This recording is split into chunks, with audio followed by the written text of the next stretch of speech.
Challenge rating, yes, of course, I use it as intended to prepare combat encounters and calculate the appropriate level of difficulty for my party, always accounting for their resource expenditure during a given adventuring day.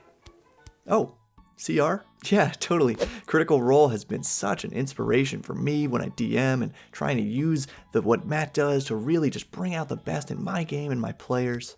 So challenge rating, or CR, is that little number near the bottom of the most important information on a stat block.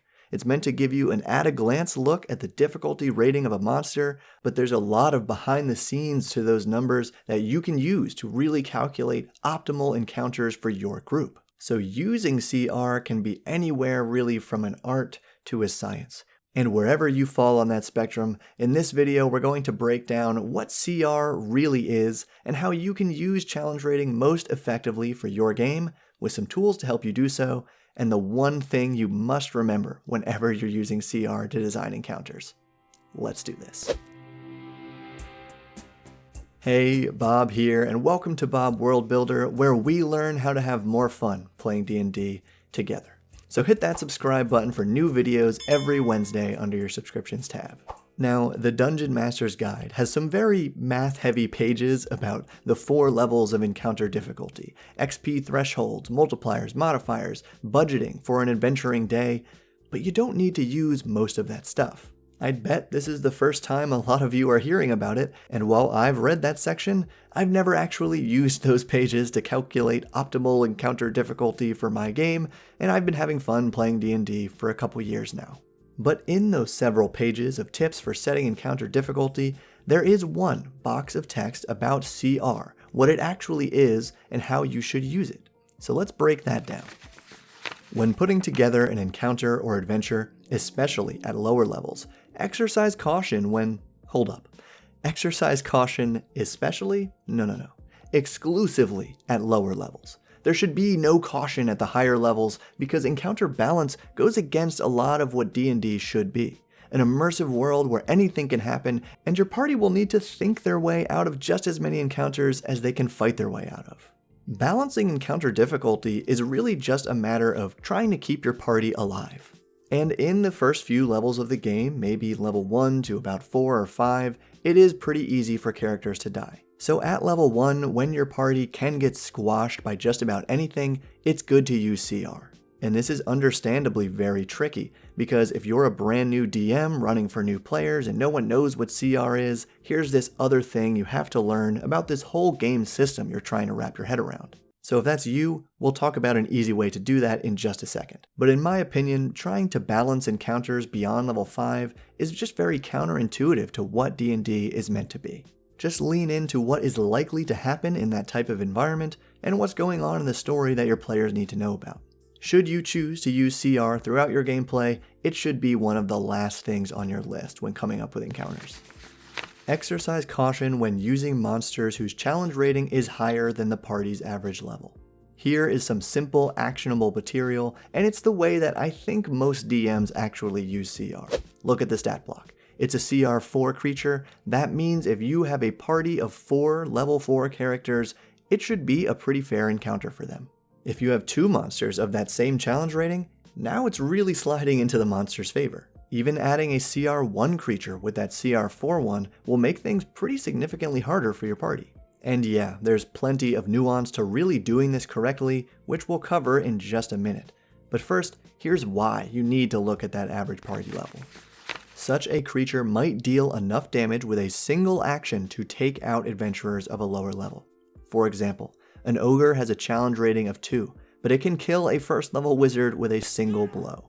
Bingo. It's really all about just giving these super squishy characters a chance at survival. So when you're looking at a stat block and the challenge rating seems okay, it's within 1 level above or below your average party level. It's still really important to look at the damage it can deal in a single action. If the maximum single action damage is higher than the character's HP with the highest HP in your party, you probably don't want to use that monster, or you can just change their damage dice to something a little bit lower.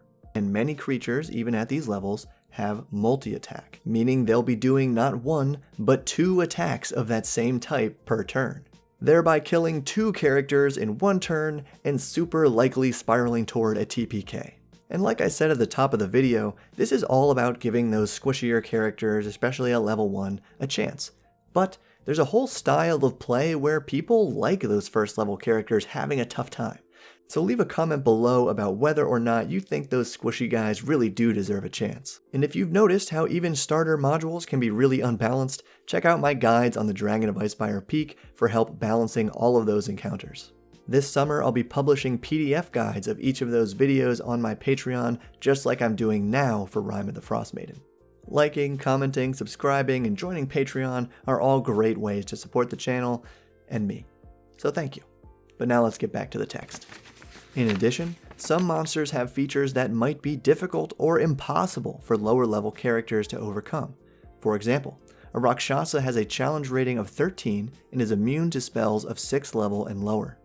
Spellcasters of 12th level or lower have no spells higher than 6th level, meaning that they won't be able to affect the Rakshasa with their magic, putting the adventurers at a serious disadvantage. Such an encounter would be significantly tougher for the party than the monster's challenge rating might suggest.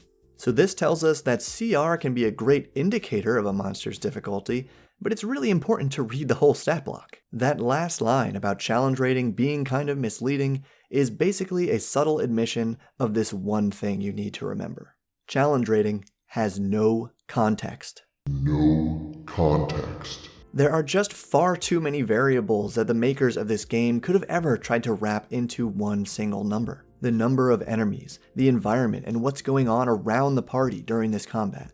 Are they fully rested or not? Do they have magic items, including health potions? That is a huge way to turn the tide of a battle.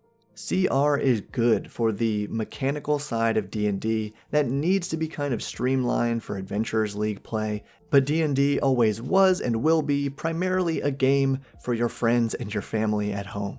So when designing encounters, focus on what's fun. What are some cool monsters you've recently read about that you want to incorporate in your game? If they're in a desert, or an Arctic wasteland, or a forest, they're going to probably see very different monsters in those kind of locations. And if they're in a forest, what's the likelihood of running into a green dragon anyway? Probably pretty low, there can't be that many.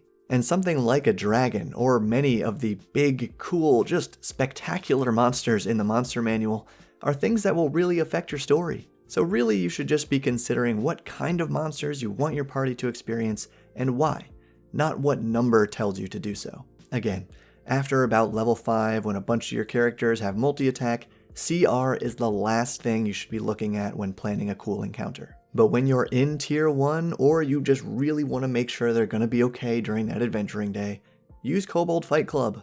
It's a totally free website that does all the math on those pages in the Dungeon Master's Guide for you. But still, don't get too obsessed with it because those numbers are not going to determine what's fun for your players. Funny enough, those same pages in the Dungeon Master's Guide then include a section about ways to design fun encounters with things that will totally throw off the CR calculation. But only you know their fears and their flaws and their backgrounds and their desires of what they really want to achieve as that character and what will really make for a fun session. So remember to give this video a thumbs up if you found it helpful, and thank you to all the new patrons like Catherine, Daniel, Davy, Villy, Dylan, Aaron, Calvin, the Mustard Tiger, Jimmy, Shane, Dale, Cyforce, Jason, Luke, and Highlander Wins. Thank you for all your support, and keep building.